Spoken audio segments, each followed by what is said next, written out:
Salam cerdas, Ibu Bapak, saudara-saudara yang saya hormati, berjumpa kembali dengan saya di kanal Awali Rizki dalam sesi komentar berita. Berita yang mau saya soroti adalah pernyataan Presiden Prabowo ya di suatu acara.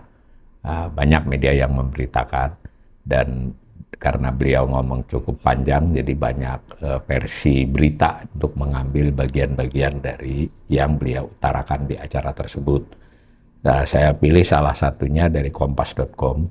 Judulnya Prabowo Mensesnek catat gubernur yang tak pesan truk dan bus dalam negeri.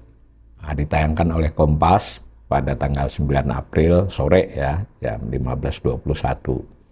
Nah, ini ada gambar, ada tulisan ilustrasi ada latar belakang tulisan bus listrik, ada Pak Presiden Prabowo di acara yang memang dikutip beritanya ini. Presiden Prabowo berpidato meresmikan pabrik bus dan truk VKTR di Magelang 9 April 2025. Nah, saya bacakan, Presiden Prabowo Subianto berterima kasih kepada Gubernur Jawa Tengah dan DKI Jakarta yang memesan bus dan truk listrik produksi dalam negeri dari PKTR di Magelang. Ya, PKTR nanti kita baca ini. Prabowo lantas berseloroh. Mensesnek catat itu gubernur-gubernur yang tidak pesan produk dalam negeri, bus dan truk dan sebagainya. TNI juga suruh beli produk bus dan truk dalam negeri. Jadi di pidato itu dia kan ada Mensesnek itu catat gubernur yang tidak pesan produk dalam negeri, bus dan truk dan sebagainya. Jadi dan sebagainya juga ada ya, bukan hanya bus dan truk ya. TNI juga suruh beli produk bus dan truk dalam negeri, kata Prabowo dalam sambutan peresmian pabrik perakitan bus dan truk listrik PKTR Sakti di Magelang.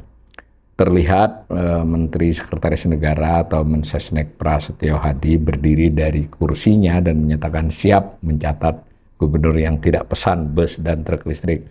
Menteri ESDM Bahlil Lahadalia terlihat tertawa melihat peristiwa ini. Prabowo merasa gembira karena Indonesia punya kemampuan memproduksi bus dan truk listrik. Ini sangat-sangat penting, kata Pak Prabowo ya. Dan memang rencana kita, saya berharap di tahun 2028 kita akan produksi secara besar-besaran mobil sedan dari listrik. Nah, ini kan bus dan truk ini jadi sedan lagi nanti. Dia mendengar laporan bahwa PKTR bisa memproduksi 10.000 bus listrik dengan komponen dalam negeri mencapai 40%. Komponen dalam negerinya 40%. Dan dalam waktu sebentar lagi, mungkin 2 tahun lagi akan menuju 60%. 2 tahun setelah itu akan menuju 80%.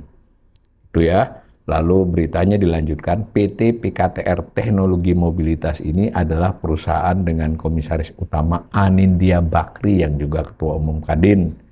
Produk dari PKTR ini sudah dipesan oleh Pemprov Jawa Tengah dan Jakarta. Ini sesuatu yang sangat membanggakan. Jadi sudah ada industri bus, industri truk, dan saya berterima kasih kepada Gubernur Jawa Tengah dan seterusnya ya. Tapi kita dari informasi lain juga tahu ya, PKTR ini adalah kerjasama atau joint venture ya antara ini tadi Anindya Bakri dengan Korea ya. Saya kira wajar lah kalau industri mobil masih begitu. Nah, yang menarik adalah salah satunya saya bacakan kan ini di Kompas, ada komentar nih. Satu komentar yang saya ini. Lah, ini nama yang beri komentar ini Sita Lasari ya. Lah, Kopdes Merah Putih impor ribuan kendaraan dari luar negeri kok didiemin, Pak. Nah, ini saya kira kayak mewakili banyak pihak ya komentar ini. Jadi mungkin kita juga cukup heran ya ini ketika perintah ini oleh Presiden di acara ini. Pada kesempatan lain Agrinas mengimpor mobil dari India, yang paling utama dari India ya.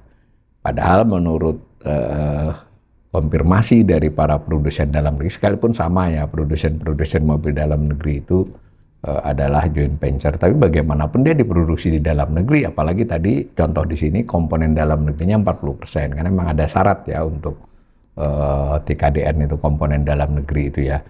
Jadi ini menarik kan ya, kalau mengapa si Agrinas malah buru-buru impor padahal ada pernyataan dari para produsen kami sanggup. Dan lagi pula pesannya itu kan juga tidak sekaligus 80.000 pick up kan, juga dia bisa bertanah. Artinya sesuai kapasitas itu satu. Yang kedua, di acara ini Presiden juga mengatakan bahwa ini bagus memang ya, kita harus mengakui bahwa pabrik ini ya prospek kedepannya bagus. Di acara yang sama Presiden membanggakan ini nanti di 2027 dunia akan kaget bahwa ini ada raksasa yang sedang bangun, kurang lebih begitu alasannya ya, bahwa segala sesuatu menurut kalau ini berjalan lancar ini salah satu yang membuat kita tampak sebagai raksasa yang selama ini tertidur jadi bangun dan dunia akan kaget. Ini juga harus kita garis bawahi ya, bahwa produksi mobil listrik ini satu aspek. Tadi saya sudah katakan, saya tidak ingin juga tidak mau mengakui ini adalah terobosan atau sekurang-kurangnya peningkatan. Tetapi kan tadi industri kan tidak hanya produksi mobil listrik. Nanti kan itu juga ada kaitannya dengan pembangkit listriknya, ketersediaan listriknya, yang sejauh ini memang masih oversupply, artinya tersedia masih, tapi kan ketersediaan itu total listrik dengan kebutuhan masyarakat dengan nanti banyak mobil ini mungkin dia tercover itu. Tetapi kan salah satu masalah listrik kita itu adalah distribusinya. Ada daerah-daerah yang masih belum terjangkau secara optimal ya. Dan jangan lupa sebagian cukup besar, mungkin hampir separuh ya, bahkan separuh saya kira, itu pembangkit listrik itu adalah bertenaga fosil. Tetap kalau batu bara berarti memang masih bisa kita dengan batu bara. Tapi prinsipnya kebutuhan akan BBM dan batu baranya itu cukup besar. Sekalipun khusus untuk batu bara bisa dipenuhi dalam negeri, tetapi harga itu satu hal lain. Artinya komponen ini juga harus menjadi tantangan serius buat pengembangan ke depan. Nah, selain itu kan kebutuhannya adalah daya beli. Kalau untuk seperti ini kan juga ada bagaimana kebijakan-kebijakan ekonomi agar daya beli itu memungkinkan penyerapan terhadap produksi mobil dan kendaraan listrik ini.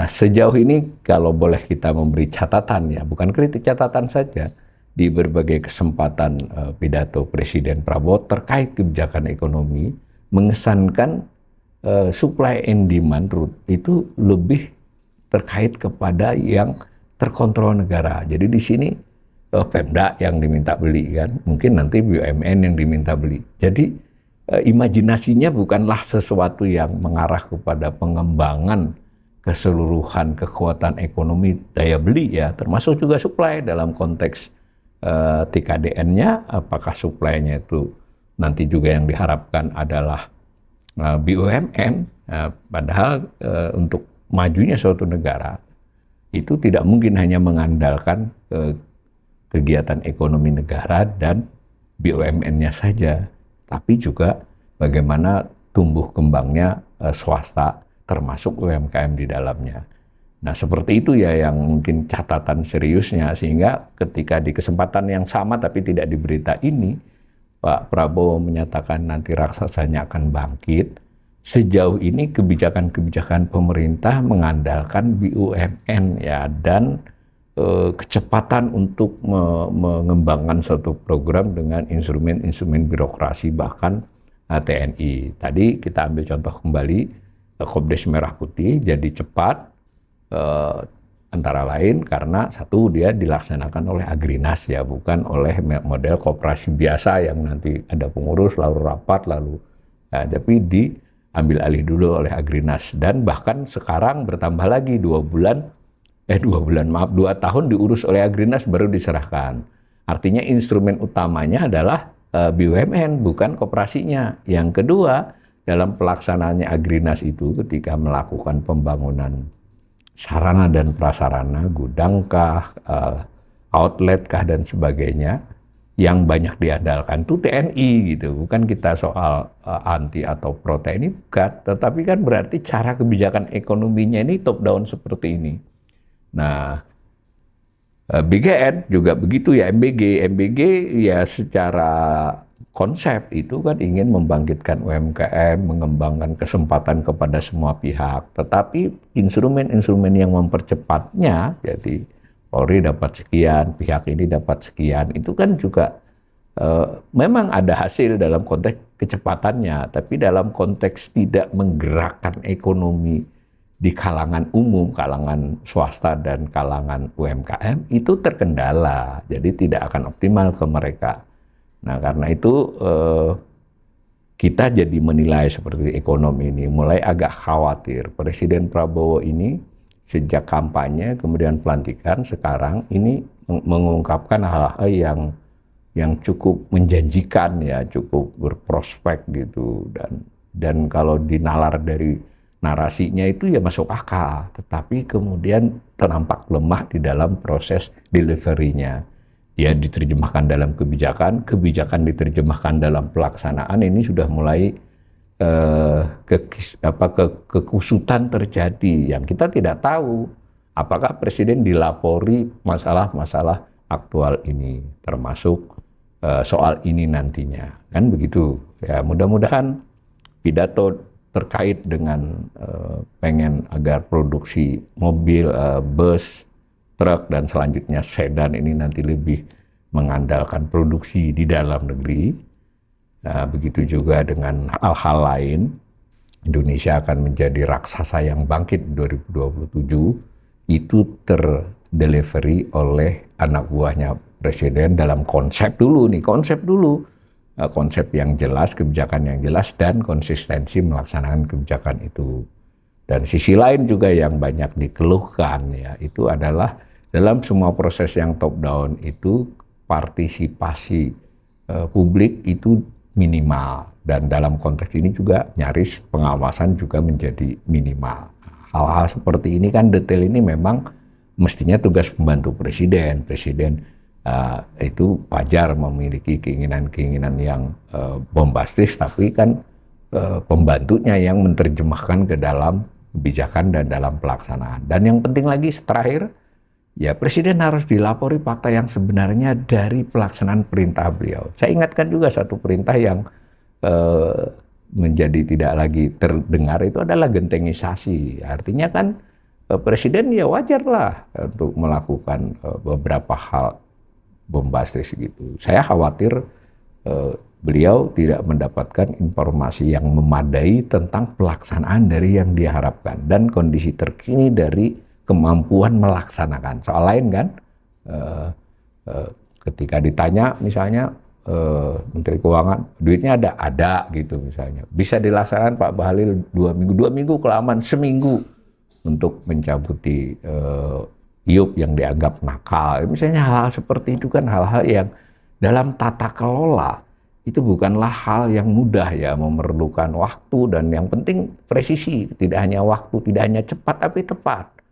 Jadi kalau hal-hal seperti ini berulang, itu dikhawatirkan persepsi investor kepada Indonesia, kemudian juga ekspektasi masyarakat yang terlalu tinggi, tiba-tiba dalam pelaksanaannya langsung jauh dari persepsi itu kan menimbulkan ketidakpuasan. Mudah-mudahan keyakinan Presiden ini, perintah Presiden ini, baik terkait mobil listrik ini maupun kita akan menjadi raksasa di 2027, diterjemahkan lebih baik oleh para pembantu Presiden, dan yang penting dilaksanakan secara baik, tepat, dan rakyat diuntungkan oleh semua hal tersebut.